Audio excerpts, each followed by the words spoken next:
I'm Lori. The news footage was still burned into my mind.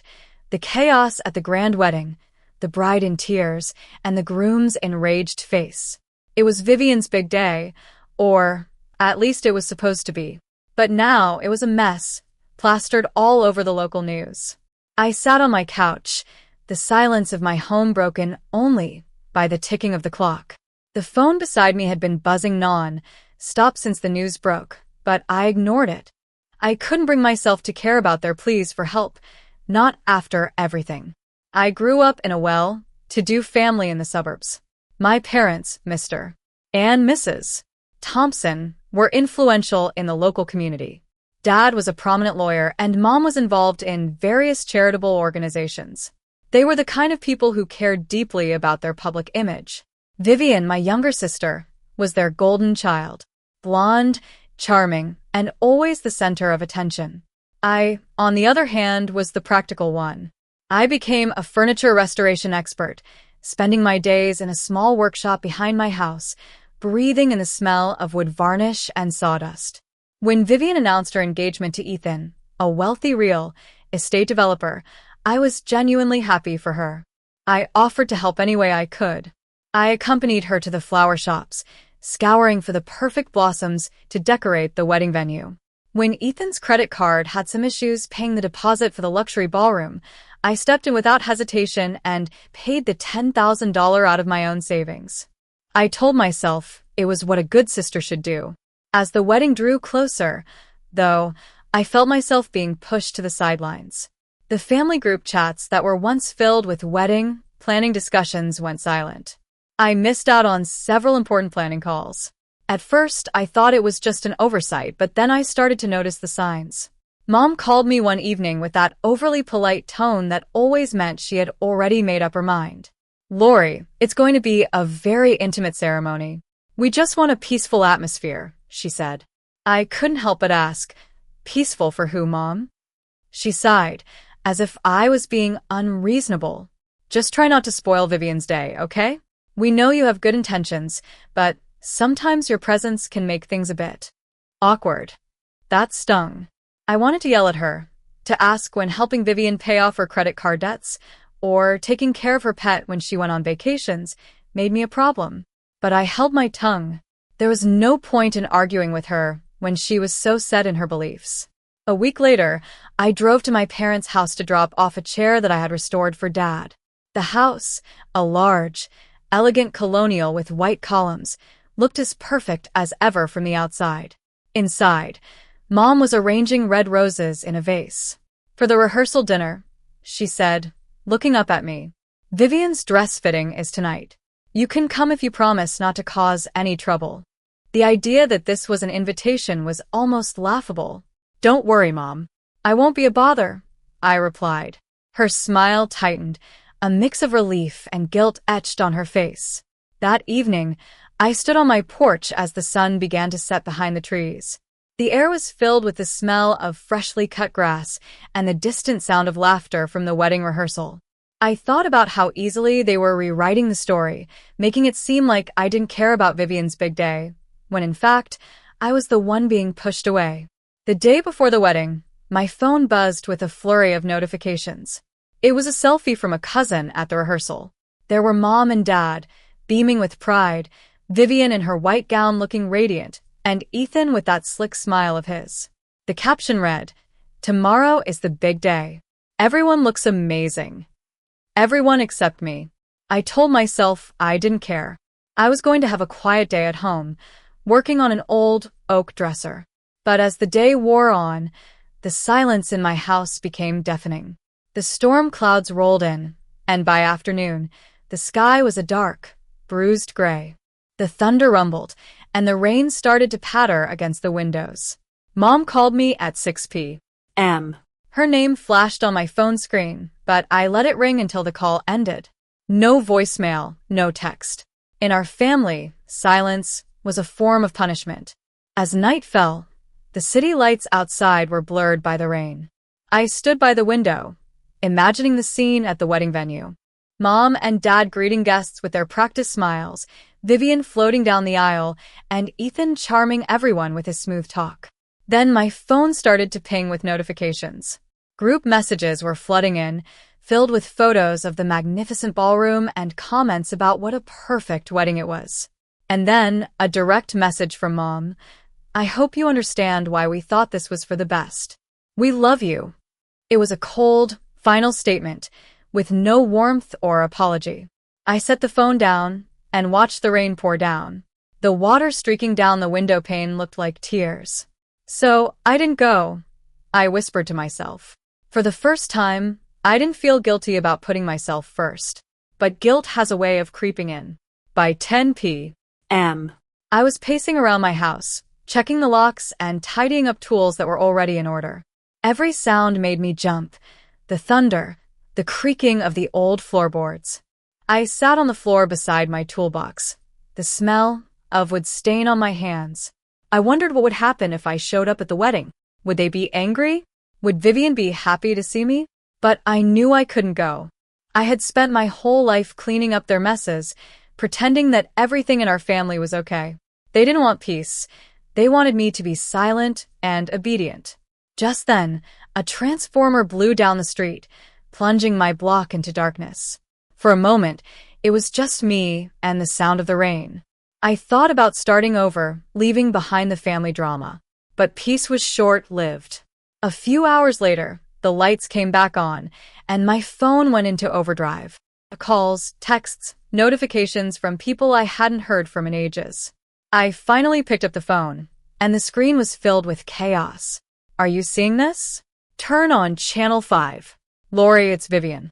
Something terrible happened. My heart sank. I switched on the TV to the local news. The footage was shaky, filmed by a guest. The caption read, "Breaking news. Violence erupts at luxury wedding." I thought it was a mistake at first, but then I saw Vivian. Her beautiful white dress was crumpled, her makeup smeared, and her hair was in disarray. She was screaming at Ethan, who had a red face and was shouting something in return. The crowd was gasping in horror. And then, Ethan raised his hand and slapped Vivian. The sound echoed through my living room, and I flinched. The camera jolted, and someone screamed. The feed cut out. I sat there, frozen, a glass of water trembling in my hand. The rain was still pounding on the roof, as if it was mocking the chaos at the wedding. My phone lit up again. It was Mom. I let it go to voicemail. Call after call came in, each one a silent plea for me to come to the hospital. Finally, I played one voicemail. Mom's voice was thin and trembling. Lori, please. Vivian is hurt. She needs you. We're at the hospital. Please come. I pressed the phone to my chest, my breathing shallow. For years, I had been the one to rush in and fix things. But this time was different. They had told me I would ruin the wedding, and yet, it had turned into a disaster without my presence. I walked to the window. The rain had stopped, and the street was glistening under the streetlights. I could have grabbed my keys, driven to the hospital, and held Vivian's hand. But what would it change? I hadn't been part of her joy, so why should I be there for her pain? My reflection in the window stared back at me, tired but determined. Not this time, I whispered. I silenced my phone and set it face down on the table. The house was quiet again, and for the first time in years, I felt free. The next morning, the sunlight was too bright for what had happened. I woke up to a flood of messages, headlines, and videos. The story was everywhere. Prominent reel, estate developer assaults bride at wedding. Some tabloids even started to dig into Vivian's past failures, like her failed art gallery project. And me? I was completely left out of the story, but I didn't mind. For once, I was happy to be invisible. That afternoon, there was a knock on my door. I knew who it was without looking through the peephole. Mom. She stepped inside, looking pale and small. Vivian is resting. The police questioned Ethan this morning, she said. I crossed my arms and nodded.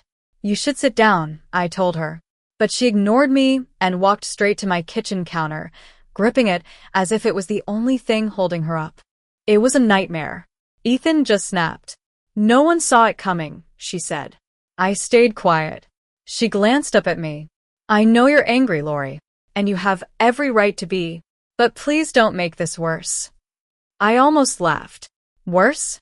You told me not to go, and it still turned into a disaster. How is that my fault?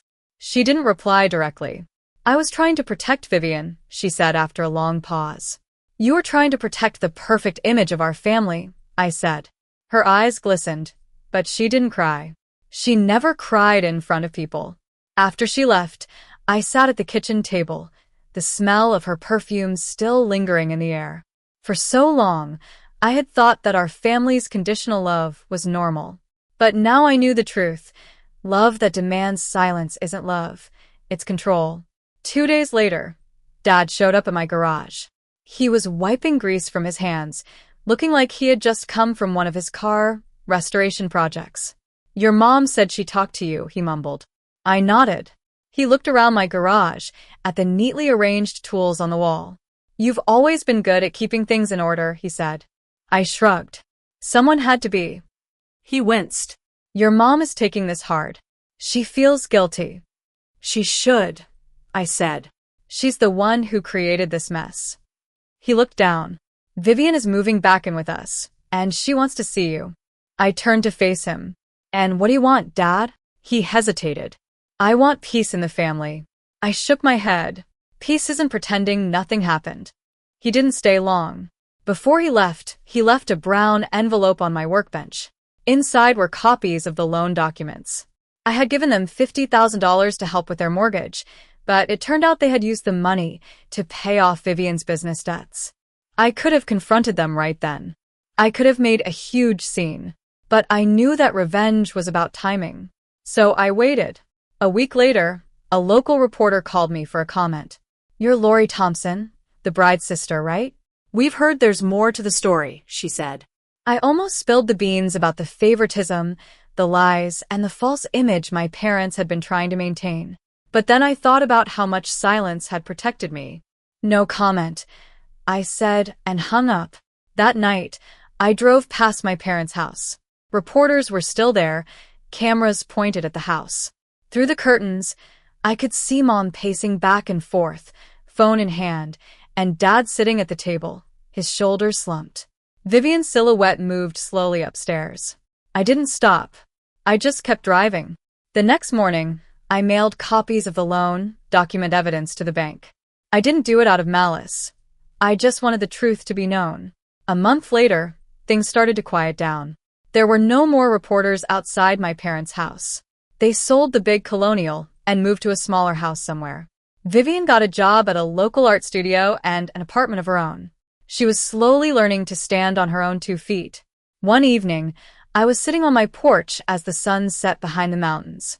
The air was cool, and the sky was turning a deep shade of blue. My phone buzzed. It was a text from Vivian. I'm sorry. I didn't realize how bad it was until I went through it myself. I typed back. Then don't let it happen again. I set the phone down and looked at the sky. Somewhere in the distance, the wedding venue stood empty. The roses were gone, replaced by weeds. Their perfect day was over, and this time, I wasn't the one to blame. I used to think that love meant always being there for my family, no matter how they treated me. But now I know that love also means walking away when it costs you your peace. And as I sat there, watching the stars come out, I finally felt like I was starting to heal.